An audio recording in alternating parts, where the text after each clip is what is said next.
Boa noite, pessoal. Boa noite a todos. Sejam todos muito bem-vindos a mais uma aula, aula número 5, aula 05 de conhecimentos bancários. Hoje nós vamos ver especificamente, vamos dar uma olhadinha aqui no nosso edital, onde é que nós já estamos. O edital está aqui. No edital nós estamos bem aqui no item 4, orçamento público.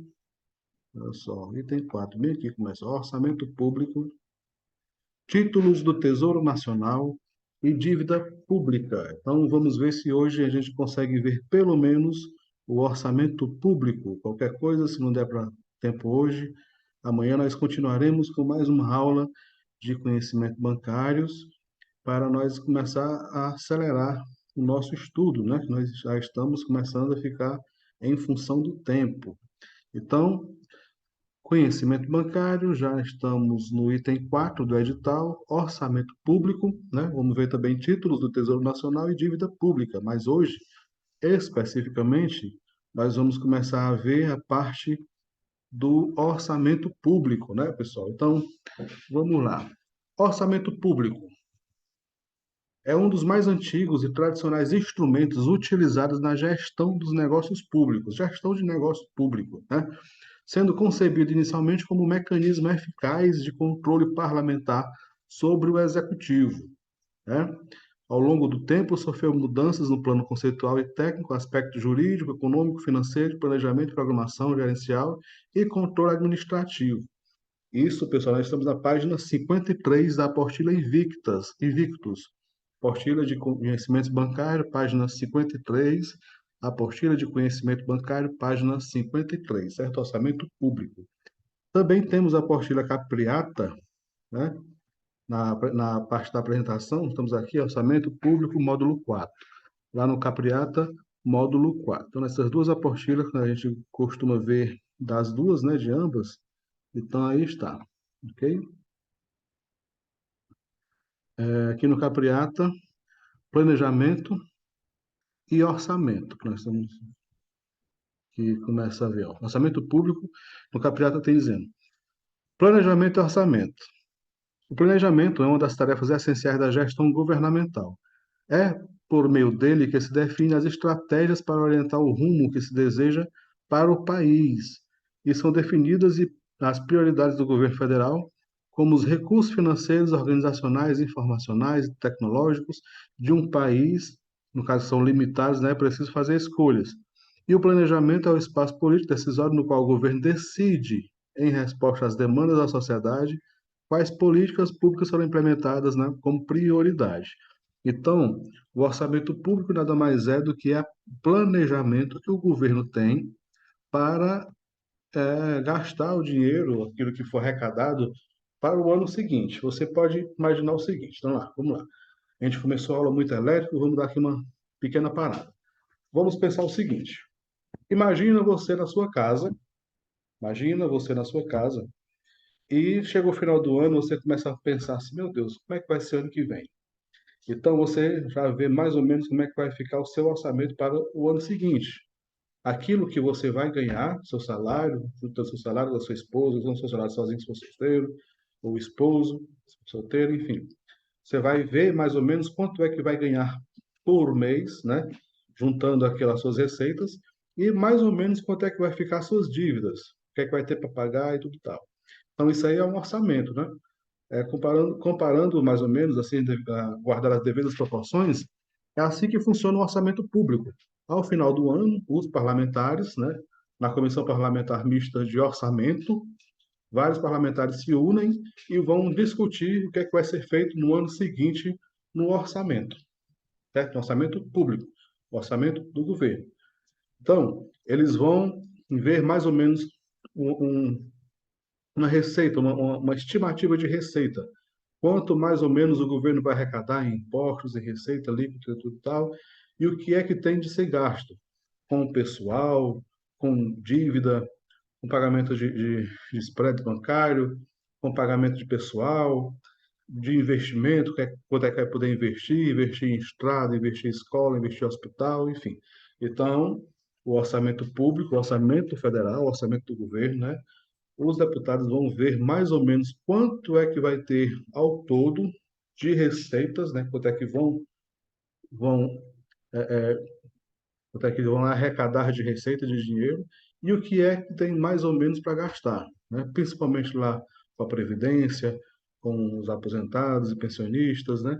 E qual é a porcentagem que vai para cada área, de saúde, de educação, de tecnologia, enfim, certo? Então, o orçamento público nada mais é do que isso aí.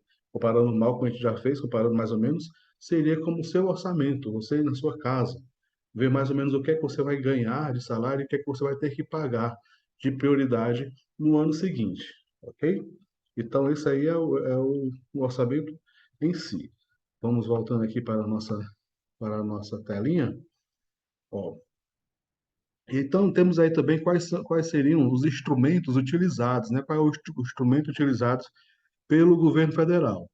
Temos o Plano Plurianual, né, o PPA, é um instrumento de planejamento governamental que define as diretrizes, né, que define o que é que tem que ser feito, objetivos e metas da administração pública federal para o horizonte de 4 anos. Então, plano plurianual, o nome já diz, é um plano plurianual, são de vários anos, no caso aqui são de 4 anos, certo? PPA, 4 anos, questão de prova, PPA é 4 anos. Atenção, galera do caderninho. Plano plurianual, PPA. Pluri é porque são vários, então plurianual são vários anos. E no caso ele é definido para 4 anos. Plano plurianual, 4 anos. Vigente do segundo ano do mandato do atual presidente até o primeiro ano do mandato do próximo presidente, quando é preparado um novo PPA. Define as grandes prioridades nacionais e regionais como metas para cada área de atuação: saúde, educação, saneamento, transporte, energia, etc. O PPA, o Plano Plurianual, é a grande lei de planejamento do país. É ele que faz o vínculo entre o plano estratégico do governo e os orçamentos de cada ano, o LOA, né? Também é incluído no PPA os gastos necessários para garantir a oferta permanente de determinado serviço público. Por exemplo, distribuição de cesta básica para a população carente. Cada esfera do governo tem um PPA, né? Cada esfera do governo tem um PPA.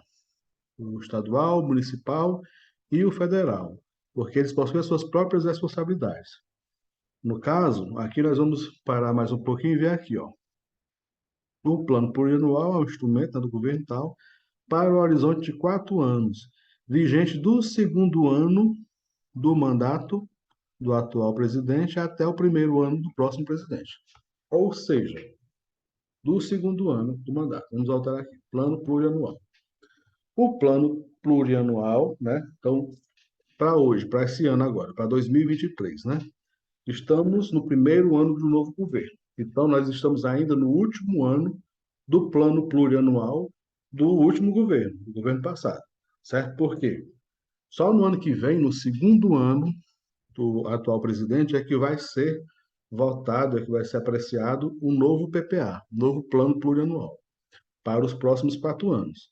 Então, o Plano Plurianual, PPA, anota o pessoal do caderninho, PPA, Plano Plurianual, serve para 4 anos, começa do segundo ano do mandato, certo?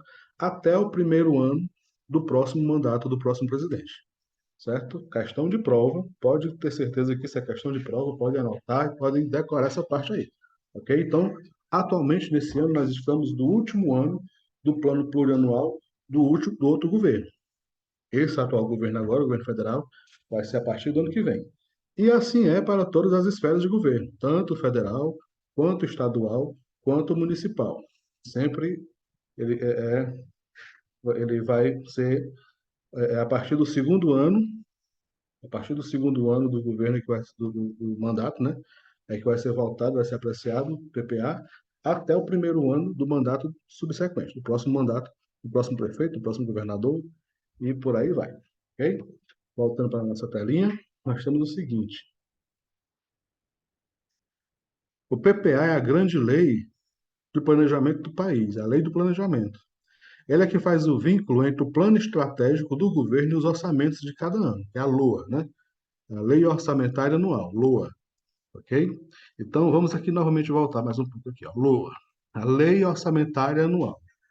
Lei Orçamentária Anual é assim, todo ano, ao final do ano mais ou menos, mês de outubro, novembro, é apreciada a LOA, a Lei Orçamentária Anual. É uma lei que vai ser votada, vai ser apreciada, vai ser votada, vai ser aprovada conforme for as necessidades, o planejamento e a arrecadação e o que tem que ser gasto, as despesas, para o ano seguinte. Isso está numa lei, certo? É uma lei realmente. Aí muita gente fala assim, não sei se vocês estão, se vocês acompanham muito noticiários, né, jornal e tudo e tal, se vocês estão bem em política, mas se vocês conhecem mesmo assim o dia a dia, mas não sei se vocês já ouviram falar muito em emenda, né? As emendas parlamentares. Ah, fulano de tal, o deputado fulano de tal, fez uma emenda parlamentar e mandou uma estrada para tal município. Então ele emendou, fez uma emenda e chegou a uma estrada. Então, através da emenda. Então, nada mais é do que isso. A LOA, a Lei Orçamentária Anual, né? Ela é uma lei, né? Uma lei do orçamento. E cada deputado ele tem direito a emendas. Eles podem fazer emenda a esta lei, aí emendando, né? Emenda número tal, de tal ano, de tal lei. Então, cada deputado vai ter direito à emenda.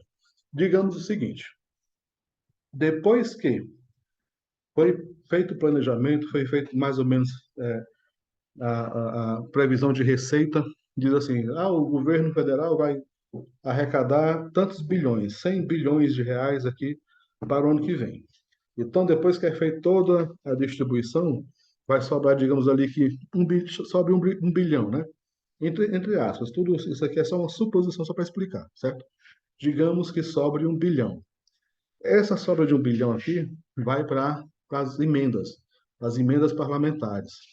Então, na esfera federal, nós temos aí 513 deputados federais e 81 senadores. Então, ao todo, são quase 600 parlamentares, né? Se for mais ou menos um bilhão dividido para cada parlamentar, vai dar aí por volta de 2 milhões para cada, só arredondando, 2 milhões de reais para cada. Não é só isso, não, bem mais que isso, muito, muito, muito mais que isso, mas é só para ilustrar aqui, somente para a gente explicar o exemplo. Então, cada parlamentar vai ter direito a uma emenda, certo? Nessas emendas, vai ter uma quantidade X de dinheiro. Cada um vai ter aquela quantidade X, que é o que sobrou da LOA, do orçamento, né, da Lei Orçamentária Anual. Então, os deputados, cada um dos parlamentares, vão ter aquele valor X e eles vão distribuir em emendas. E essa emenda vai emendar a lei, vai emendar a LOA, e nisso, no ano que vem, vai ser executado, certo? Então, o deputado fulano de tal tem tantos milhões de emenda e mandou tantos milhões para construir tal coisa em tal cidade, certo? E assim eles fazem, assim todos os parlamentares fazem ano a ano. Então tem a LOA, eles param para votar a LOA, para apreciar e votar, e cada um vai ter direito à sua emenda parlamentar, certo? Então, dessa forma que funciona. Voltando aqui para a nossa telinha, nós temos o seguinte: a Lei de Diretrizes Orçamentárias, né, a LDO, é ela que define o que é mais importante, como o governo deve montar e aplicar o orçamento cada ano. É uma lei que define como o governo deve montar o orçamento, certo? Ano a ano.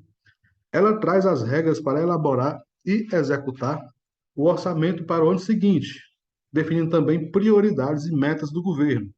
Tanto a LDO quanto o orçamento seguem um plano maior, que é justamente a PPA, né, que é o Plano Plurianual, né? E a LDO estabelece a ligação entre a LOA, a Lei Orçamentária Anual, e o PPA, é o Plano Plurianual. Então, galera do caderninho, anotem PPA, Plano Plurianual. LDO, Lei de Diretrizes Orçamentárias. E LOA, LOA, né, LOA, Lei, Lei Orçamentária Anual. Aqui diz, por exemplo, quando será o reajuste do salário mínimo e quanto o governo precisa poupar todo ano para pagar a sua dívida, né? A dívida que o governo tem. Assim são definidas, né, as regras do jogo. A Lei Orçamentária Anual, a LOA, antes de fazer o orçamento, o governo prepara a Lei de Diretrizes Orçamentárias, né, DO. A LOA estima as receitas e programa as despesas de cada ano de acordo com as prioridades do PPA. O PPA, naquela lei orçamentária lá que vem lá atrás, né, diz quais são as prioridades. Ó, a prioridade vai ser fazer isso, aquilo outro, vai ser investir isso, vai ser construir aquilo. E na LOA ele vai fazer o que o PPA manda, certo? Aqui diz, por exemplo, quanto será o reajuste do salário mínimo, né, e quanto precisa poupar para pagar a dívida. Não, na verdade, aqui, a lei orçamentária anual, né? Antes de fazer o orçamento, o governo prepara a lei de diretrizes orçamentárias, a LDO, e a LOA estima as receitas e programas e despesas de cada ano de acordo com o PPA, realmente, como acabamos de dizer, e as regras estabelecidas pela LDO. Nenhuma despesa pública pode ser executada sem estar prevista na LOA, certo? Se não tiver na LOA, se não tiver, não vai para frente. Vou contar a vocês aqui uma pequena história. Pausa para a história. Eu vou contar uma história pessoal, história minha mesmo, certo, pessoal? Como, como todos vocês sabem, atualmente eu sou servidor público federal, trabalho no INSS, certo? Mas eu tenho uma história, toda uma história, de como foi que eu consegui entrar no INSS. Então, para resumir a história, para resumir bem a história, na época que eu fiz o concurso, eram 1.500 vagas. Foram 1.500 vagas. 1.500 vagas para o Brasil todo, certo? Então, chamou-se as 1.500 vagas, chamou todos os 1.500, e mesmo assim não conseguiu suprir a necessidade das agências, né? Então, foi autorizado chamar mais gente, foi autorizado chamar mais 500 pessoas, certo? Então, na época, o presidente poderia simplesmente dar uma canetada e autorizar chamar mais. Foi autorizado chamar mais 500 pessoas, e foi chamado mais 500 pessoas. Então, foi 2.000 pessoas, certo, pessoal? Isso lá no ano de 2012, 2011, 2012, por aí, 2011, 2012. 2011, mais ou menos. Quando foi em 2012, no final de 2012, certo? No final de 2012, ou foi no final de 2011, não me lembro bem, foi um desses 2 anos. Então, eu ainda não tinha sido chamado, o concurso já estava perto de se vencer, e muito angustiado e tal, fui para Brasília. A gente fez uma vaquinha entre várias pessoas que estavam na mesma situação, fomos para vaquinha, fomos para Brasília, e lá a gente andou o Congresso Nacional inteiro, lá, bem dizer, vários gabinetes de deputado, vários gabinetes de senador, conheci muita gente, muito deputado, muito senador, conheci muita gente mesmo. Conheci o Tiririca, conheci o pastor lá, aquele pastor Marco Feliciano, pessoalmente. Conheci aqueles senadores lá, o Romário, conheci muita gente, enfim, vários senadores. O Renan Calheiros, muito difícil chegar no Renan Calheiros, porque ele era o presidente do Senado, né? Mas, para resumir, a gente conseguiu contato com um deputado específico, que esse deputado abriu as portas para a gente, assim, abriu a cabeça para a gente. Foi, até então, a gente batia de porta em porta e todos os deputados, os senadores, só tinha aquela mesma conversa. Ah, muito bem, nós vamos ajudar, dar aquele batidinho no ombro, vamos ajudar, pode deixar que vamos ajudar, tá, blá, blá, blá, blá, blá, aquela coisa, fazendo um abaixo-assinado, né, para ver se a gente levava esse abaixo-assinado lá para o ministro da Previdência fazer com que o INSS chamasse mais gente, né? A gente tinha se chamar 2.000 pessoas, já estava faltando pouco tempo para terminar o concurso, terminar o prazo do concurso. Até que esse deputado, ele abriu assim a cabeça da gente justamente nisso aí. Ele foi e falou, não, mas e aí? Como é que está o orçamento? O orçamento do ano que vem? Vocês estão sabendo se no orçamento do ano que vem o governo está podendo gastar, chamar mais gente? Nós ficamos olhando uns para os outros lá, vixe, não, nem sabia disso. Aí ele prontamente, né, ele mesmo foi prontamente e ligou para a pessoa responsável do orçamento do governo, na nossa frente, botou em viva voz, e disse, ó, tem um pessoal aqui que são todos aprovados do INSS, estão querendo ser chamados e tudo e tal, mas a gente está querendo saber aqui se tem orçamento no ano que vem para chamar eles. Aí a pessoa lá do outro lado foi e disse, não, não tem, não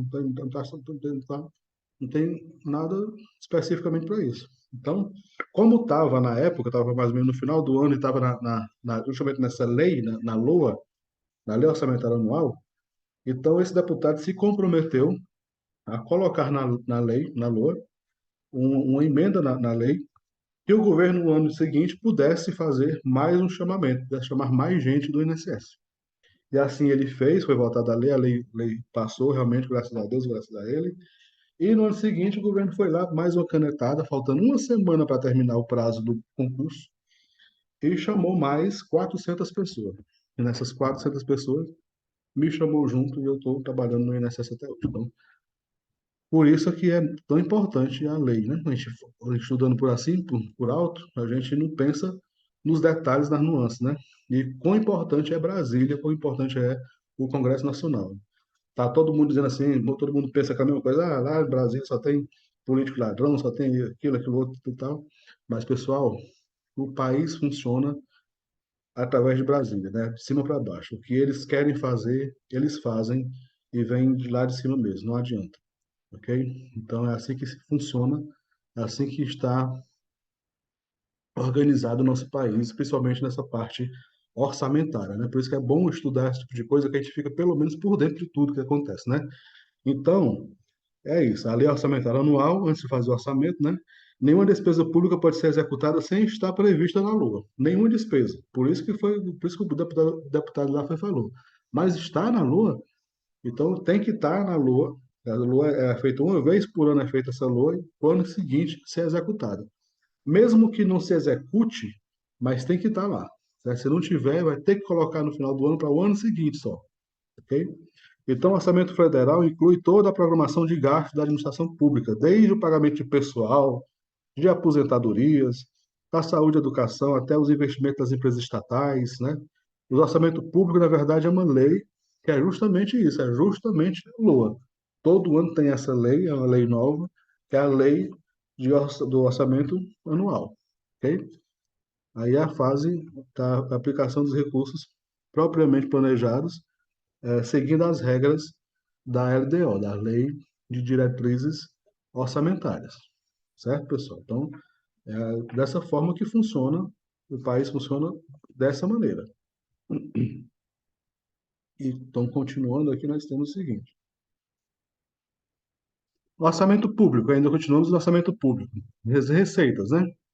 Vinculadas. As receitas são vinculadas. Só podem ser usadas para determinados fins, definidos na lei.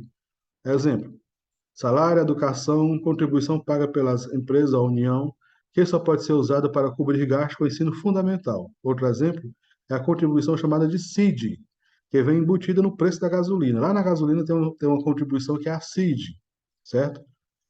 Que só pode ser usada na construção e recuperação de estradas. Tudo que vier de arrecadação dessa CID é para construção e para recuperação de estradas, certo? E infraestrutura de transporte e tal. Despesas, né, obrigatórias. Pagamento de dívida pública é obrigatório. Salário do servidor obrigatório. Aposentadorias, benefícios como auxílio maternidade, auxílio doença. Transferências de constituição, né, transferências para os municípios, né? Define para Estado, município, etc. Acaba deixando pouca margem para a despesa discricionária, aquilo que é discricionário, certo? Então, aí é as despesas obrigatórias.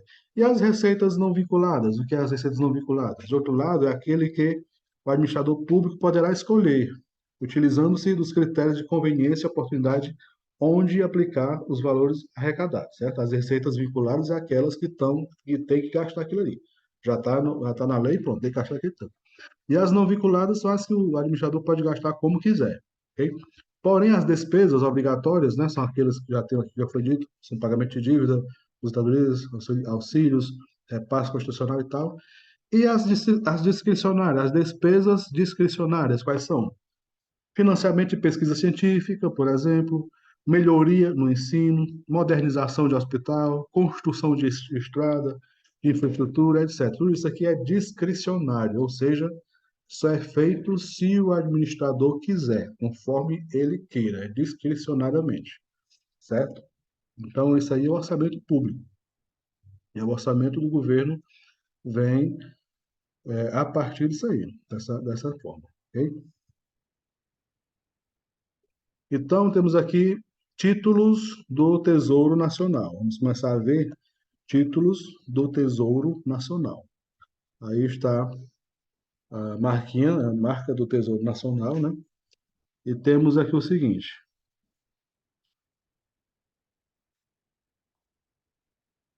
os títulos são emitidos pelo Tesouro Nacional. A pessoa física tem acesso aos títulos por meio do site, né, do Tesouro Nacional. Ou seja, temos o título sem cupom, que não há pagamento periódico de juro, letras, LTN, FN, NTB principal, e os juros é composto. E temos com cupom, que há pagamento periódico de juros, né, são em notas, né, nota do Tesouro Nacional e nota do Tesouro Nacional F, né, NTN-B e NTN-F. E o juro é simples. Então, voltando aqui, vamos explicar novamente aqui. Vamos ver aqui o que são os títulos emitidos pelo Tesouro Nacional. Títulos emitidos pelo Tesouro Nacional. Títulos emitidos pelo Tesouro Nacional. O que é, na verdade? Nós temos dois tipos de títulos, né? Que é em letras e em notas, certo? Um é sem cupom, o outro é com cupom. Então, nós temos aí, título do Tesouro Nacional. Tesouro Nacional, o que é que se entende? Isso é um tesouro, né? Realmente, tudo que aquilo tem é o patrimônio líquido, é o dinheiro nacional, o dinheiro do governo nacional. Então, o título que está lá é do cofre do poder nacional. Então, título do Tesouro Nacional, LTN, né? O que é que significa isso? O governo, né? O governo, esporadicamente, enfim, ele pega e emite títulos. O que seria essa emissão de título? Emite títulos. Ele diz o seguinte, ó, eu tenho aqui um título fulano de tal, estou dando somente um exemplo, tá, pessoal? Estou apenas dando um exemplo de como é que funciona, para ficar mais ou menos claro na cabeça de vocês. O governo emite um título, certo? Um papel, e nesse papel lá está dizendo, eu, governo federal, Tesouro Nacional, estou emitindo esse papel aqui, que vale tantos reais, e daqui a tanto tempo, tantos anos, enfim, 5, 10, 20 anos, eu estou comprando de volta esse título por tantos reais. Digamos, só um exemplo. O governo está emitindo aqui esse papel por R$ 1.000, hoje, R$ 1.000. Você compra esse papel por R$ 1.000. E daqui 5 anos, o governo vai comprar de volta esse mesmo papel que vendeu aqui por R$ 1.000, vai comprar ele por 2.500, certo? Então, vai ter a garantia do governo que daqui a 5 anos, quando você voltar com esse papel, o governo vai comprar de volta por 2.500, certo? É mais ou menos assim que funciona. Mais ou menos assim que funciona. Isso é bem a grosso modo. E tem dois tipos, né? Como diz aqui, ó. São dois tipos.